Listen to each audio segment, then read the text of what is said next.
안녕하세요. 오늘의 사연은 한 며느리분이 보내주셨습니다. 계속해서 돈을 빌려달라고 하는 시누이 때문에 시댁과 인연을 끊겠다고 하시는데요. 대체 무슨 사연일지 한번 읽어보겠습니다. 아직 남편은 사랑하지만 시댁 식구들은 저의 원수예요. 남편을 사랑하기에 아직 이혼까지는 생각하지 않았지만 제가 이혼한다면 시댁 식구들 때문일 거예요. 특히 시누이와 시모 두 인간 쓰레기 때문에 지금까지 고생한 게 억울하고 뒤늦게 문제를 해결하니 속 시원하네요. 마음을 정리할 겸 저의 인생 썰을 풀어볼까 합니다. 저랑 남편이 결혼한 지는 올해로 4년 차예요. 연애 기간이 2년 정도 있었으니 6년을 알고 지냈죠. 결혼하기 전에는 남편은 물론 시댁 식구들도 거의 다 좋은 사람들일 줄 알았답니다. 남편이 싹싹한 것처럼 시댁 식구들도 대부분 싹싹했거든요. 결혼하기 전부터 시부모 만나면 제가 아버님 어머님 그랬고 시부모도 저더러 딸내미라고 부르며 예쁘게 봐주셨어요. 하지만 처음 만날 때부터 시누이는 별로였습니다. 확 눈에 띌 만큼 사이코나 악당처럼 보이지는 않았지만요.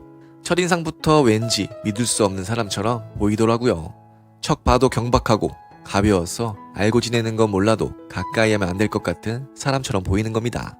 확 눈에 띌 만큼 사이코나 악당처럼 보이지는 않았지만요. 결혼 전까지만 해도, 아니 결혼 후 그 일이 벌어지기 전까지만 해도 시누이가 크게 막장이라고는 생각지 않았어요. 그런 시누이와 본격적으로 악연을 맺은 건 결혼 후 1년 정도 지났던 일로 기억합니다. 어느 날 시누이에게 전화가 왔어요. 남편과 함께 집에 있는 시간이 아닌 직장에 있는 시간에 전화가 온 거예요. 아가씨 무슨 일이에요? 저 좀 살려주세요. 살려달라고요? 아가씨 그게 무슨 말씀이세요? 공부하느라 돈을 좀 빌렸는데 은행에서 돈 빌리기가 힘들어서 일수 아저씨한테 빌렸거든요. 그 아저씨가 빨리 돈 갚지 않으면 절 어디 팔아버린다고 해요. 지금은 이런 말 들어도 코웃음 치겠지만 그때는 정말 놀랐습니다. 드라마에서나 보던 악덕 사채업자 스토리가 떠오르더라고요. 정말 돈 못 갚으면 아가씨가 어디 잘못된 곳에 팔려갈지 모른다는 생각까지 들었죠. 사실 그때 팔려가든 죽든 가만히 내버려둬야 했는데 그때는 저도 착해서 그러지를 못했죠.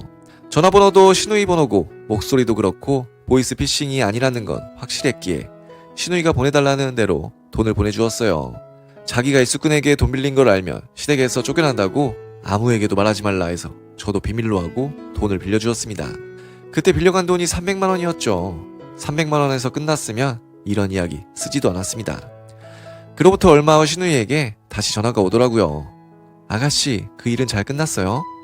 네 고맙습니다. 일단 이자는 막았어요. 그런데 원금도 슬슬 갚아야 할 때라서요. 그 일수한다는 사람에게 대체 얼마를 빌린 거예요? 원금이 1,000만 원 정도인데 이자가 원금 못지않게 많아졌어요. 이때까지만 해도 시누이와 영 끊고 살 마음이 없었어요.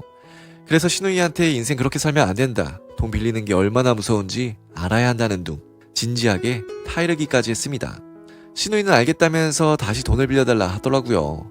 저라고 돈이 썩어나는 사람은 아니거든요. 그때나 지금이나 제 수입이 남편보다 연봉 기준으로 한 500만 원 더 많기는 하지만 연봉 1억 넘게 버는 건 아니니까요. 그래서 망설여졌지만 일단 사람은 살려야겠다는 생각에 다시 돈을 빌려줬습니다. 850만 원 정도 빌려준 거로 기억해요. 그러면서 두 번 다시 돈을 빌려주지 않겠다고 못을 박았죠. 그때까지만 해도 시누이는 다 알겠다면서 자기 살려줘서 감사하다고 제게 굽신거리더라고요. 이 두 건만 해도 빌려간 돈이 1,000만 원이 넘죠. 이 돈을 갚지 않고 잠적하기만 했어도 제가 이런 글까지 쓰지는 않았습니다. 두 번째로 돈을 빌려주고 꽤 오랜 시간이 지났습니다. 한동안 연락도 없던 시누이에게 다시 전화가 왔어요. 아가씨 요즘은 어떻게 지내요? 저기 돈 좀 빌려주세요. 이젠 인사도 제대로 안 받아주고 돈 빌려달라 하더군요. 이쯤 되니 저로서도 이상한 애감이 확 드는 겁니다. 대답을 건성으로 하고 남편에게 물어봤어요. 시누이가 나한테 돈 1,000만 원 넘게 빌려가 놓고 또 빌리려 하는데 자기가 뭔가 아는 건 있냐고요. 그 말을 들은 남편이 눈을 동그랗게 뜨던 모습이 아직 기억납니다. 걔가 돈을 빌렸다고? 자기에게? 그렇다니까. 2번이나 빌려갔는데 갚지도 않고 또 빌려달래. 즉각 남편이 진상조사에 나섰습니다. 남편이 작정하고 달려드니 오래전에 무슨 일인지 밝혀졌어요. 일단 시누이가 완전히 거짓말한 건 아니었습니다. 일수꾼한테 돈을 빌린 건 사실이었어요. 문제는 그 돈을 어디에 썼냐는 거였죠. 공부하려고 돈 쓴 게 아니라 주식 투자하다가 다 날린 겁니다. 그것도 겁도 없이 선물이니 옵션이니 위험한 투자를 하다 다 날리고 빚을 진 거였어요. 당연히 남편은 난리가 났죠. 남편이랑 제가 함께 시부모 찾아가서 신우이 다리, 몽둥이를 부러뜨려서라도 버릇을 고쳐줘야 한다고 했죠. 그런데 시부모님 반응이 미지근하더라고요. 시아버지는 그래도 꾸짖어야겠다고 하는데 시모는 달랐습니다. 아직 나이 30도 안 된 애가 한번 실수할 수도 있지. 시누이가 아직 어린 건 맞지만 이게 실수로 넘어갈 일이 아니잖아요. 제가 답답해서 시모에게 언성을 높인 기억이 납니다. 어머님, 젊은 애들이 실수할 수는 있지만 보통 주식하면서 옵션이니 선물이니 하는 위험한 것까지 손대지는 않아요. 이건 실수가 아니라고요.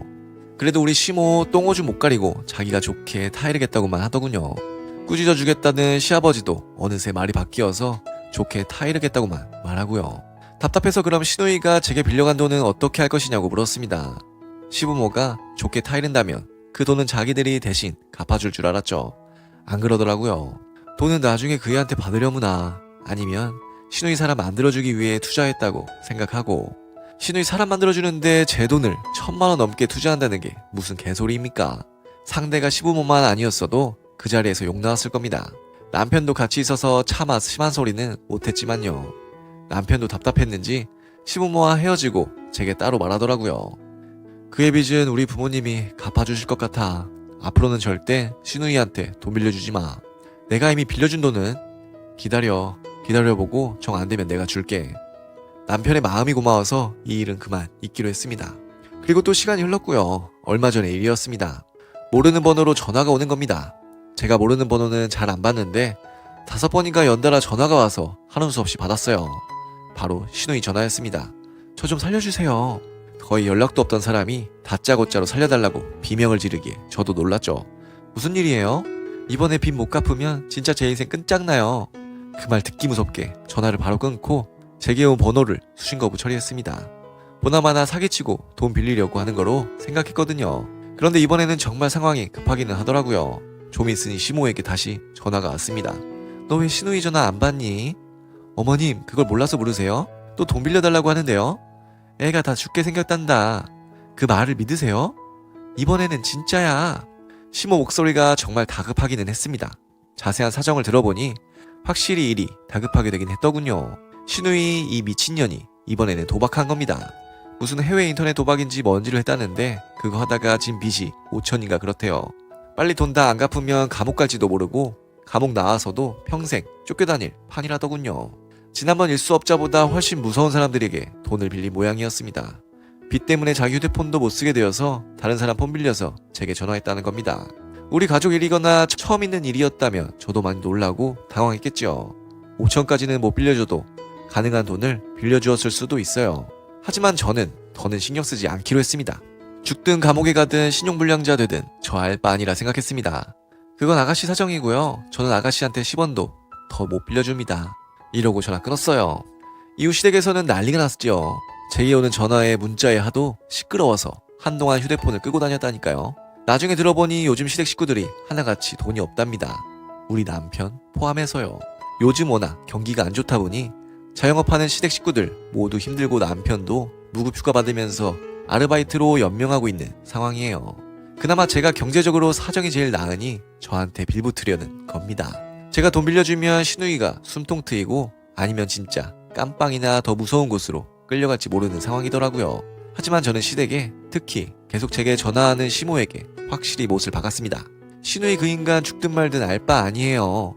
시누이에게도 전화가 계속 와서 다시금 못을 박았죠. 한 번만 더 전화하면 스토킹한다고 경찰에 신고할 거야. 그리고는 아예 제 휴대폰 번호를 바꿔버렸습니다. 남편한테는 시댁에서 혹시 날 찾아오기라도 하면 이혼까지 하겠다고 못을 박았죠. 저 또한 시댁과 어떤 접촉도 하지 않고 잠수탄 상태이고요. 아직은 별일이 없습니다.